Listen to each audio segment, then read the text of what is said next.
Hello everyone and welcome back to my channel, Edmond Mindaros. And for today's quick tutorial, I'm going to show you guys on how to resolve if you're having an issue with the command prompt, specifically that the command prompt has been disabled by your administrator. Kung paano ba natin yan i-fix, and without further ado, and let's go ahead. So all you have to do is to right click on the start menu. So right click ka lang and then select mo lang dito yung run. So click mo lang yan and pop up itong run. Okay? So dito lang sa box ay kailangan mo lang i-enter yung command keyword gpedit.msc, and so i-type mo lang yung command keyword na gpedit.msc, one word yan, and then i-click mo lang dito yung OK.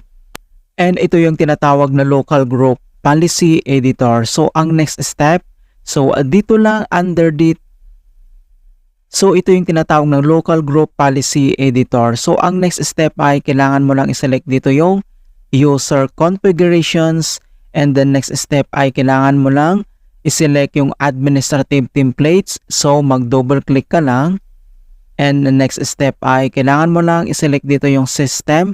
So i-click mo lang yung system, and then dito lang sa right side makikita mo dito yung kanyang settings. Alright, so dito ay kailangan lang natin i-select dito yung prevent access to the command prompt. So i-select mo lang siya, and then kailangan mo lang mag-double click and pop up itong kanyang settings. Okay, so ang next step dito ay either not configure or disable IPD po siya. Okay, so i-select mo lang dito yung not configured or disabled.